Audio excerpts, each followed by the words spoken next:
তুমির পর্ব ৪। তোমাদের সাথে আছি আমি আফরিন। আমির গোসল সেরে সিঁড়ি বেয়ে নামছে।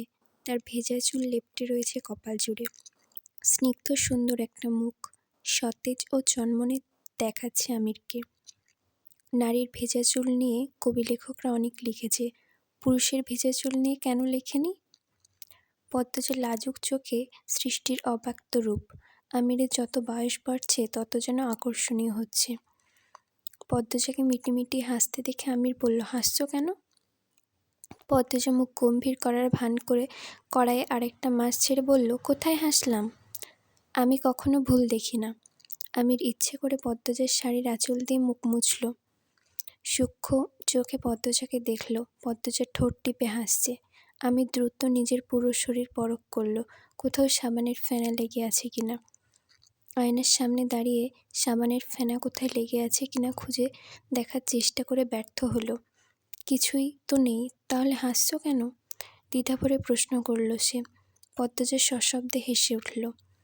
আমির জেনে গেছে এরকম একটা ভাব নিয়ে বলল, বুঝেছি, মজা নিচ্ছ। ঠিক আছে, আমি কিছুই মনে নিই না। তার ভাবভঙ্গি দেখে মনে হচ্ছে যেন সে পদ্মজার অনেক বড় অন্যায় ক্ষমা করে দিল।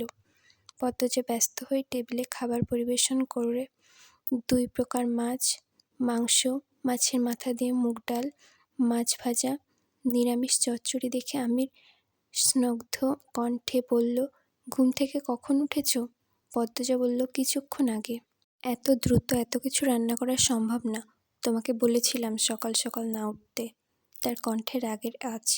পদ্মজা জবাব দিল না। জগে জল দিল। ভিন্ন প্রসঙ্গ গেল। অর্ডারটি কি পেয়েছেন? রাতে এসব প্রশ্ন করার ফুরসত হলো না। শেষ বাক্যটি উচ্চারণের সময় তার স্বর খাদে নেমে আসে। বলা বাহুল্য, আমিরের কুয়েত যেতে বিলম্ব হওয়ার কারণ। হঠাৎ পদ্মজার গা কাঁপিয়ে জ্বর আসা। এমত অবস্থায় পদ্মজাকে রেখে আমির কিছুতেই বাড়ি ছেড়ে বের হতে চায়নি। পুরোপুরি সুস্থ করে তুলে তারপর কুয়েত পাড়ি জমিয়েছে।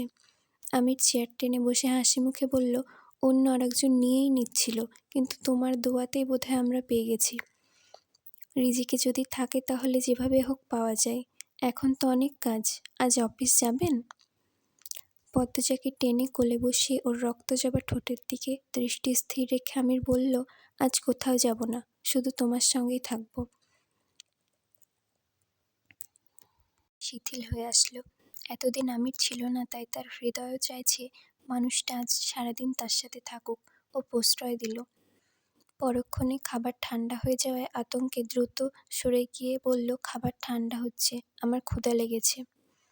আমির হো হো করে হেসে ফেলল। দুজন একসঙ্গে খাবার টেবিলে খেয়ে ঢাকা বিশ্ববিদ্যালয়ের কার্জন হল থেকে রাজা হরিশ্চন্দ্রের ঢিপি ঘুরে আহসান মঞ্জিলে পৌঁছায়। ঘুরতে বের হওয়ার সিদ্ধান্ত পদ্মজার। তার হঠাৎ করে আমিরের সঙ্গে ঘুরতে ইচ্ছে করছিল। আজকের আবহাওয়া সুন্দর, রোদ নেই, মৃদুমন্দ বাতাস বইছে সর্বক্ষণ। এমন আবহাওয়ার বের হতে কার না ভালো লাগে? বলুন তো, এই প্রাসাদের নাম আহসান মঞ্জিল কেন? হঠাৎ প্রশ্ন করল পদ্মজা। আমির দার্শনিকের মতো প্রাসাদটি দেখে বলল, কেন? আমির ইতিহাসে কাঁচা। সে তুখোড় ফার্সি, উর্দু, আরবি, ইংরেজি আর হিন্দি ভাষায়। এছাড়া হিসাব নিকাশি খুব ভালো জানে। কিন্তু ইতিহাস? পদ্মজা বলল, এই প্রাসাদের প্রতিষ্ঠাতা নওয়াব আব্দুল গনি। তিনি তার পুত্র খাজা আহসানাদুল্লাহর নামানুসারে এই নামকরণ করেছেন। থামল, শ্বাস নিল। পরক্ষণে আমিরকে খোঁচা মারতে বলল, মুক্তিযুদ্ধ কত সালে হয়েছে সেটা জানেন তো? আত্মসম্মানে প্রবল খাওয়া পড়েছে এমনভাবে হৈ হৈ করে উঠল আমির। মুক্তিযুদ্ধ স্বচক্ষে দেখেছি। তুমি জানো মুক্তিযুদ্ধে আমার কত বড় অবদান আছে? পদ্মজা হেসে আমিরের সাদা পাঞ্জাবির ওপর থেকে শুকনো পাতা ঝেড়ে দিয়ে বলল, জানি। পাকিস্তানি মিলিটারি আপনার বাড়িতে এসেছিল, একদিন পানি খেতে চেয়েছিল, তার পানিতে আপনি ইঁদুর মারার বিষ মিশিয়ে দিয়েছিলেন, কিন্তু এতে মিলিটারির লোক কিছুই হয়নি, অনেক বড় অবদান রেখেছেন। পদ্মজা গর্বে হাতের তালি দিল। আমির থমকে দাঁড়িয়ে ভ্রু নাচিয়ে বলল, মশকরা হচ্ছে? তাদের খুনসুটি চলে বাড়ি ফেরা অবধি। বাড়িতে প্রবেশের সময় গেটের বাইরে সন্দেহভাজন একজন লোককে আবিষ্কার করল আমির। যাবার সময় লোকটাকে দেখেছিল। পদ্মজাকে দরজা অবধি এগিয়ে দিয়ে বলল, তুমি যাও, আমি আসছি। অসময়ে কোথায় যাচ্ছেন? এখানেই আছি, তুমি হাত ধুয়ে নাও। ধুলোবালি লেগেছে। আমিরকে দ্রুতপদে আসতে দেখে আগন্তুক বিজলির গতিতে স্থান ত্যাগ করল। তীব্র বাতাস বইছে, চারপাশে বৃষ্টির আগমনী বার্তা।